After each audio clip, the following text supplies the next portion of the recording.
मुख्यमंत्री के रूप में हरीश रावत के कार्यकाल को 2 साल पूरे हो गए हैं। राज्य में कांग्रेस सरकार की अगर बात की जाए तो 14 मार्च 2012 को सत्ता में काबिज होने के बाद से ही राज्य कांग्रेस में कोलाहल का माहौल बना देखा गया। बहुगुणा के कार्यकाल में पार्टी के अंदर जहां अंदरूनी कलह ने सरकार की फजीहत कराई रखी, रही सही कसर साल 2013 में चार धाम यात्रा के दौरान आई आपदा के बाद राहत कार्यों को लेकर निकली। बहुगुणा को आपदा प्रबंधन में फेल बताते हुए आला कमान ने कुर्सी से हटा दिया। बहुगुणा के बाद मुख्यमंत्री के रूप में हरीश रावत के सामने चुनौतियां कम नहीं थी, लेकिन रावत ने चुनौतियों को पार करते हुए अपना रास्ता बनाया। हालांकि आबकारी सचिव का स्टिंग ऑपरेशन, खनन नीति और आबकारी नीति, स्मार्ट सिटी, नैनीसार में जिंदल ग्रुप को भूमि आवंटित करने और नारी निकेतन प्रकरण के साथ ही मसूरी में LBS प्रकरण ने समय समय पर हरीश रावत की सांस अटकाने का काम जरूर किया, लेकिन हरीश रावत ने अपनी मंझी राजनीति के दम पर इन तमाम मामलों को अधिक शोर नहीं मचाने दिया। वहीं इन 2 सालों में विपक्ष की भूमिका भी बहुत अधिक मुखर नहीं रही।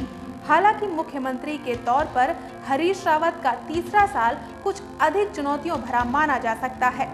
अजय भट्ट के प्रदेश अध्यक्ष बनने के बाद विपक्षी नेताओं की धार तेज होती दिखने लगी है। बार बार केंद्र सरकार को कुछ न कुछ माननीय मुख्यमंत्री उत्तराखंड हरीश रावत जी कहते रहते हैं। कभी मोदी जी के खिलाफ बोलते हैं, कभी अमित शाह जी के खिलाफ बोलते हैं, कभी हमारे महामंत्री गणों के खिलाफ बोलते हैं। भाजपा के खिलाफ तो हैं ही हैं। तो इसलिए वो अपनी नाकामियों को दबाने का जो प्रयास कर रहे हैं वो दबने वाली नहीं है। CBI को कहाँ कैसे इन्वेस्टिगेशन करना है उसको बताने के लिए किसी की ज़रूरत नहीं होती है। वो एक स्वतंत्र इकाई है।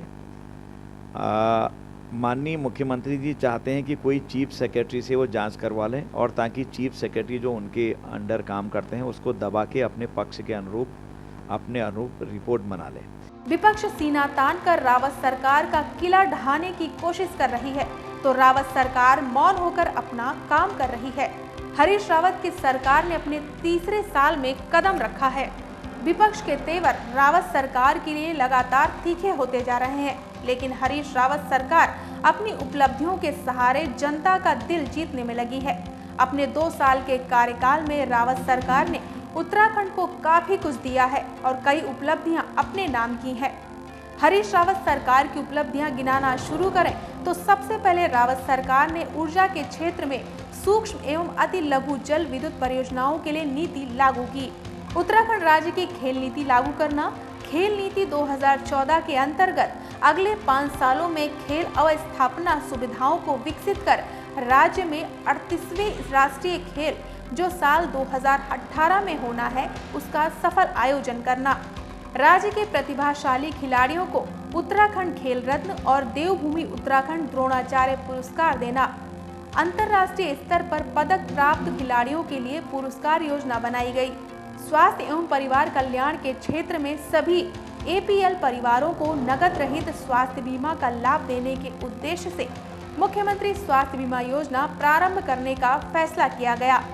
पर्वतीय क्षेत्रों में स्वास्थ्य सेवाएं बेहतर बनाने और चिकित्सकों की तैनाती सुनिश्चित करने के लिए एयरलिफ्ट योजना के तहत डॉक्टर, फार्मासिस्ट और दवाइयों के साथ साथ मरीजों को एयरलिफ्ट किए जाने का फैसला किया गया। समाज कल्याण के क्षेत्र में रावत सरकार ने किसान पेंशन योजना और पुरोहित पेंशन योजना का निर्णय लिया। कन्या शिक्षा को प्रोत्साहित करने के लिए गौरा देवी कन्या धन योजना की सहायता से राशि को 25,000 से बढ़ाकर 50,000 रुपए करने का फैसला किया गया। पर्यावरण संरक्षण की दिशा में महत्वपूर्ण फैसला लेते हुए सरकार ने हमारा पेड़ हमारा धन योजना शुरू की। प्रदेश में उन्नत चारे की समस्या से निजात पाने के उद्देश्य से चारागाह विकास योजना का आगाज किया गया। पर्यटन के क्षेत्र में प्रदेश सरकार ने उत्तराखंड में मेरे बुजुर्ग मेरे तीर्थ योजना शुरू की। विश्व की सबसे बड़ी पदयात्रा श्री नंदा राजजात का ऐतिहासिक सफल आयोजन किया। टिहरी पर्यटन महोत्सव जैसे कार्यक्रमों से सरकार ने पर्यटकों को उत्तराखंड आने को प्रेरित किया। हरीश रावत सरकार की उपलब्धियां किसी तारीफ की मोहताज नहीं है, क्योंकि उत्तराखंड सरकार ने 2 सालों में राज्य के हित में कई सफल कदम उठाए हैं और उम्मीद है कि आगे भी ये कारवां जारी रहेगा। वैसे तो उत्तराखंड सरकार की झोली में अपनी कई उपलब्धियां हैं, लेकिन कुछ नकारात्मक मुद्दे भी हैं जो साल 2017 के विधानसभा चुनाव से पहले विपक्ष के हाथ आ चुके हैं, जिन्हें कि विपक्ष राजनीतिक हथियार के रूप में प्रयोग कर मुख्यमंत्री हरीश रावत की कुर्सी हिलाने को काफी मानता है। ऐसे में कांग्रेस विरोधी खेमे से निपटने के लिए हरीश रावत सरकार को अग्नि परीक्षा से गुजरना होगा। ब्यूरो रिपोर्ट के न्यूज़।